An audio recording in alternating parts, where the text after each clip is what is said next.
Bapa, Putra, dan Roh Kudus. Amin. Allah Bapa di surga, kami mengucap syukur bahwa ada sahabat-sahabat Yesus selain para rasul yang menjadi tempat di mana Yesus berkunjung, bersahabat, bercerita, berdialog, mengajar di tempat yang merasa comfortable karena ada orang yang dengan hati sungguh-sungguh menjadi sahabat Yesus. Terpujilah namamu kini dan sepanjang segala masa. Amin. Para saudara, kita merayakan hari ini Santa Marta, Maria, dan Lazarus. Mereka adalah sahabat Yesus. Sekali lagi sahabat Yesus selain para rasul, tetapi mereka juga menjadi rumah mereka menjadi tempat di mana Yesus bersinggah, Yesus mengajar, Yesus mungkin istirahat juga di tempat itu. Dan ini merupakan suatu undangan bagi kita bahwa kita apakah menjadi sahabat Yesus? Apakah kita berdialog dengan Yesus? Apakah kita juga bekerja dengan Yesus? Apakah kita melakukan hal-hal harian kita seperti Marta dengan sibuk dengan pekerjaan rumah tangga? Tapi apakah kita juga duduk bersama Yesus? Mendengarkan Yesus bicara, mendengarkan sabda Allah, mendengarkan dialog di mana kita bisa melihat relasi yang sangat akrab antara Maria, Marta, dan Lazarus. Tiga tipe pribadi yang berbeda-beda. Marta adalah seorang nyonya, seorang ibu yang sibuk mengurus macam-macam. Ya, Maria lebih sifat kontemplatif, lebih sifat mendengarkan. Mungkin tidak banyak bicara, dia lebih bisa mendengarkan dan memahami.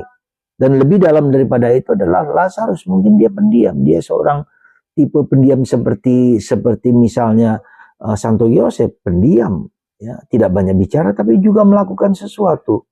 Maka ketika Lazarus wafat, sakit dan wafat, betapa menangisnya Maria dan Marta. Jadi ini kita bisa melihat relasi yang sangat indah, kehilangan seseorang yang mereka dambakan. Maka ketika kemudian Yesus mau diberitahu bahwa Lazarus sakit keras, dan itu membuat para ketiga saudarinya mengatakan dia menangis, mereka menangis. Seandainya engkau ada di sini, maka saudaraku tidak akan mati. Itu suatu, dan itu juga dirasakan oleh Maria dan Marta terhadap saudaranya. Maka kita bisa melihat suatu relasi yang sangat dekat, sangat akrab di antara mereka.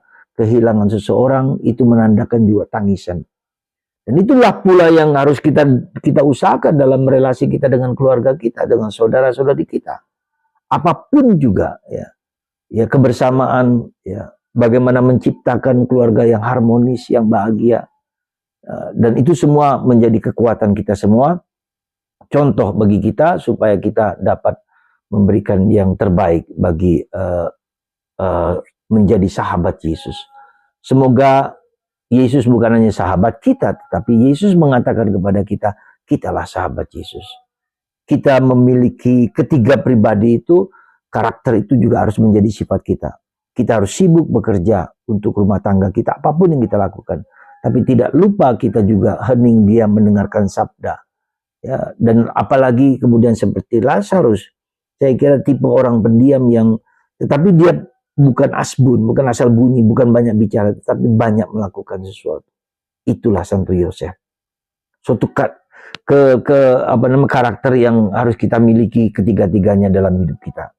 Semoga perayaan ketiga tokoh ini membuat kita tidak hanya mendengar, meskipun mendengar sangat penting juga, tapi juga kita harus melaksanakan apa yang kita dengarkan lewat kitab suci, lewat sabda Allah setiap hari, ya. Dan membaca firman Tuhan, mendengarkan firman Tuhan, duduk diam. Jadi bukan hanya mulut, tapi menjalankan itu. Ya. Kita bisa banyak bicara, tapi tidak menjalankan, mengayati apa yang harus kita jalani. Dan Lazarus adalah tipe orang yang tidak banyak bicara, tapi bekerja seperti halnya Santo Yosef. Semoga ketiga karakter ini menjadi karakter kita semua dalam penghayatan kita sehari-hari. Berkat Tuhan, Bapa, Putra, dan Roh Kudus. Amin.